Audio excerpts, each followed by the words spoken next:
বাংলাদেশের জন্য কাজ করছে এখন আমরা মনে করি। আপনি যদি শুরু থেকে আমাদের অবস্থানটা দেখেন, আমরা ব্লাইন্ডলি এই সরকারকে সমর্থন করা মানে যেটা বলে সেটাও কখনো করি নাই। আবার ব্লাইন্ডলি মানে বিএনপি যেটা করে আসছে যে অযথা সমস্ত কিছু, যেমন ডিসেম্বর থেকে জানুয়ারিতে মানে বিএনপি যে পরিবেশটা তৈরি করেছে, আমি ওইটা বললে আপনি বুঝতে পারবেন। নির্বাচন নিয়ে বাংলাদেশে এক সেকেন্ডের জন্য কখনো কোনো অনিশ্চয়তা তৈরি হয় নাই, কিন্তু বিএনপি এটাই বলে গেছে যে বাংলাদেশে নির্বাচন হবে না, ১১ আসবে, -2 হবে। কিন্তু প্রধান উপদেষ্টা সহ অন্তর্বর্তী সরকার বরাবরই বলে গেছে ডিসেম্বর থেকে জুনে, ফলে নির্বাচনের পরিবেশটা সবসময় ছিল। আমরা সবসময় এজেন্ট আমাদের রাজনৈতিক অবস্থানের জায়গা থেকে সরকারের সুনির্দিষ্ট পদক্ষেপের পক্ষ নিয়েছি, কিংবা যেমন ধরেন বাজেটের অনেক বিষয় নিয়ে আমাদের সমালোচনা আছে, ইসি নিয়ে অনেক বিষয় নিয়ে আমাদের সমালোচনা আছে। ধরেন বিভিন্ন কথা তো এসেছে, ধরেন বাজারের কথা বলে অনেক অনেক উপদেষ্টাও তো বলেছেন যে সরকারকে 5 বছর দেখতে চায়। উনি নিজেও বলেছেন যে অন্তর্বর্তী সরকারকে মানুষ বিকল্প ভালো বিকল্প হিসেবে মনে করে। প্রধান উপদেষ্টা নিজের মুখে বলেছে। যখন বিভিন্ন কথা অন্তর্বর্তী সরকারের ভেতর থেকে আসে তখন কি একটা বড় দলের এরকম সন্দেহ হতে পারে না? না না না, একদমই অমূলক ছিল এই সন্দেহ। প্রধান উপদেষ্টা নিজে এই ক্ষেত্রে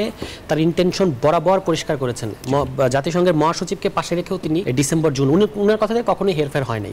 আপনি তো গত 2 ঈদেই দেখলেন মানুষ স্বতঃস্ফূর্তভাবে এই কথা বলেছে যে স্যার 5 বছর থাকেন। স্বরাষ্ট্র উপদেষ্টা সে কথাটা কোনো একটা জায়গায় শুনে এসেছে, তিনি এটা বলে ফেলেছেন। আমি মনে করি তার জায়গা থেকে না বললেই বিতর্কটা সৃষ্টি হতো না। এখানে আমি একটু যোগ করে দিই। স্বরাষ্ট্র উপদেষ্টা কিন্তু ওটাকে ইকো করে যেটা জাতীয় ঈদগাহে মানুষ বলেছেন। স্বরাষ্ট্র উপদেষ্টা ল এন্ড অর্ডারের সাংবাদিকদের প্রশ্নের জবাবে একটা জাস্ট এক্সাম্পল দিতে, তো আপনারা যে বলছেন যে এটা হচ্ছে না, কিন্তু মানুষ তো বলছে যে আপনারা 5 বছর থাকেন, জাস্ট এটা ছিল।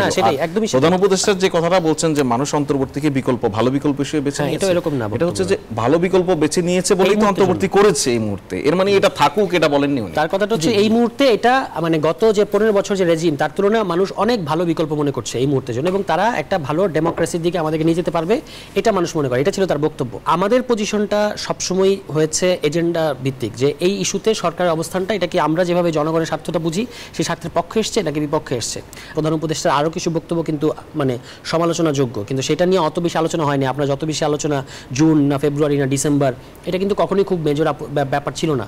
আরও অনেক গুরুত্বপূর্ণ বিষয় আছে সংস্কার কেন্দ্র করে, যেটা প্রধান উপদেষ্টা এক ধরনের যখন উনি একটা কিছু বলে ফেলেন তখন কিন্তু এটা একটা পজিশন তৈরি হয়ে যায়, এবং তখন এই যে জাতীয় ঐক্যমত্য কমিশনের যে আলোচনা হচ্ছে সেটাতে প্রভাবিত হয়েছে।